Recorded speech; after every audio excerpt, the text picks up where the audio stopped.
Kitchen build outs and renovations can get so pricey. I've worked with clients whose budgets range from $40,000, $50,000, $60,000. And of course, those kitchens turn out beautifully, but here's the thing. You don't have to spend that much money to get a kitchen that is beautiful and just as functional. I built this entire kitchen for just a little bit over $1,000, not including appliances, but for the build outs of the cabinets, countertops, the concrete kitchen island, the tile, the shelves. I'm gonna go through everything that I did and give you a cost breakdown so you can get inspired for your next project. This might be my favorite kitchen I've done. It's cute, it's cozy, it totally works, and I love it. Please excuse my voice, guys. I'm getting over a cold, but I just wanted to say real quick before we dive in, prices and availability of all this stuff I'm gonna mention do vary. So this is not like set in stone pricing, this is just a guideline. I just wanted to give you a little bit of inspiration and show you what creativity and an open mind can build for you if you are on a budget. So when you're building a kitchen, the first thing you really need to think about is your cabinet design, your cabinet placement. Cabinets take up so much real estate in your kitchen, and you're really gonna wanna figure out how much storage you're gonna need, figure out where all of your appliances are gonna go, stove, fridge, dishwasher, all that kind of stuff. Design a little layout because the layout is going to really dictate everything else. When you're designing your kitchen, think about your interests. If you have a baking addiction and you have a ton of bakeware, you're going to need to figure out a place for those things to live. If you have a lot of gadgets, you're going to want to have big bottom storage. If you have a ton of pretty glassware and you want to display them in upper cabinets with glass front cabinet doors, then plan that into your design. You're gonna wanna think about all of this before you build your cabinets, order your cabinets, buy your cabinets. You're just gonna wanna think about all of your stuff and make sure everything has a home, because the worst thing to do is to build, not think about that stuff, and then afterwards you're like, oh dang, I have 3 KitchenAid mixers and I don't have anywhere to put them. I guess I'll put them in the garage.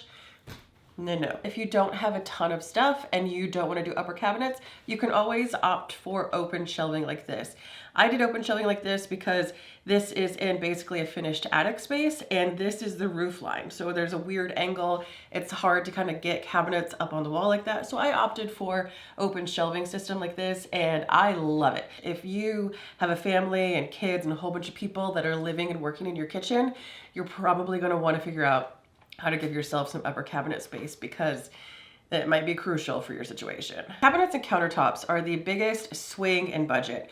For cabinets, you can have them custom made, which is going to be on the higher end. You can buy them from a big box store, that's totally fine. You can DIY your own, or you can buy them secondhand.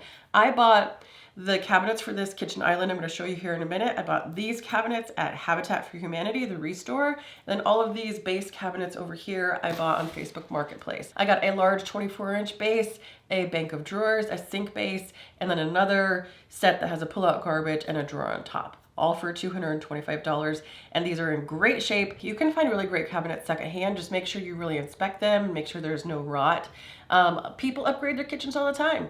And if a wealthy person wants to get rid of perfectly fine kitchen cabinets and sell them to me for cheap, bada bing bingo, I won the lottery. And then this kitchen island right here are 3 cabinets that I got from Habitat Restore for $20 a piece. There's a bank of drawers over here, a corner unit with 2 Lazy Susan, and then a microwave unit that I use as kind of storage. I painted the fronts of them to give them a fresh new life, and then I also wrapped a beadboard around the base to give it that farmhouse vibe that I'm going for. Countertops are another big ticket item, but you can go budget and you can still get a really nice quality countertop. When I was first renovating this kitchen, I really wanted to do a soapstone countertops, but it was just out of my budget. I had a ton of other projects going on and I couldn't fully swing it, and I needed to get this kitchen done. So I ended up going with laminate countertops, and you know what? I actually really like them. They're not gonna stand the test of time like marble or granite will, but my kitchen is done and I love it. I think it's really pretty and it's great, and it was really affordable. I needed 2 pieces of the laminate countertop and it came out to $160. Then I DIY'd this concrete countertop for this kitchen island for about $200, including the plywood base, the hardy backer, the wire mesh, the concrete, the wood trim, the tung oil, and the beeswax I used to seal it was around $200, maybe like $215. The farmhouse sink is another Facebook Marketplace find. I found this on Marketplace for $25, and it did come with the sink faucet. It also had an additional sprayer on the side, but I never really used the sprayer, so I opted to swap that out for a soap pump. And I got that soap pump on Amazon for $15. And for the tile backsplash, I found about 6 cases of almond colored subway tiles at Habitat Restore. Each case was, I think, like $8 a box.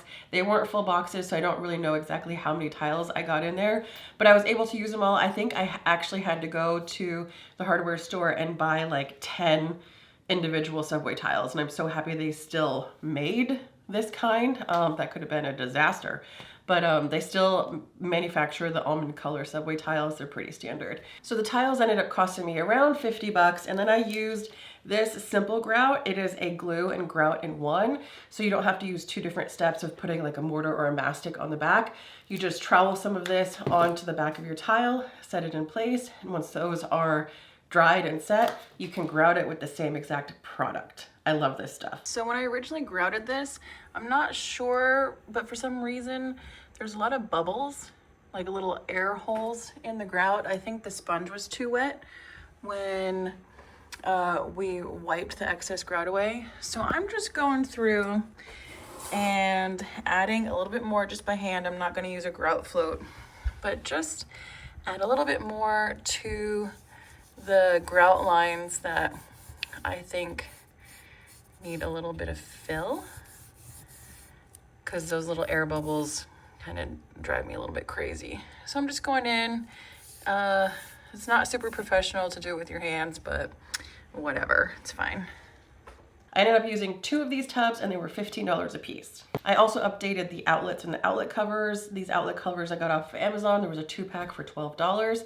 If you are comfortable doing a little bit of electric work and replacing outlets and switches, then this is an area where you can save a lot of money. I got this brass hanging bar behind me from IKEA. I'm pretty sure it was like $14. They come individually, but I got 2 sections and you can put them together to make one large section with the brace in the middle. Brass hooks are, I think, a pack of 5 for about $4.99.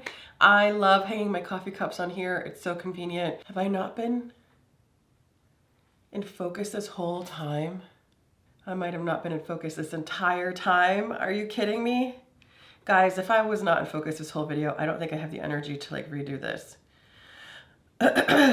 In order to install this brass fixture and the shelves, I needed a diamond drill bit to drill through porcelain, and I think that was about $7. Drilling into ceramic can be kind of scary, but not if you follow this quick tip. You're going to mark out the placement of your drill holes first. Place whatever you're hanging onto the wall, then put a piece of painter's tape on your tile.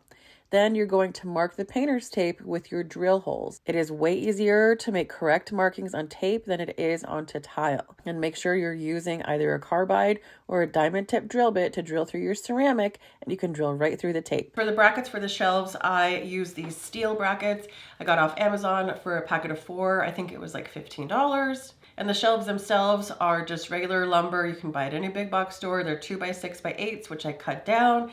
And I stained up in my favorite Minwax Early American stain. A little can of that I think is around $8. And then I sealed them up with 2 coats of a water-based polyacrylic, which that little can is I think about $8 as well. Lighting can be tricky, especially in older farmhouses like mine. I found this brass wall sconce, and it took me forever to find this specific wall sconce because I wanted brass. I wanted it to be in like an arm lamp, but I needed it to be hardwired with its own on and off switch on the actual body of the lamp, because I don't have a connecting light switch that operates where the light is connected to. So I needed the actual lamp to have like an on-off switch. It took me forever to find this thing, and I found it. I will link it below for you if it's still available.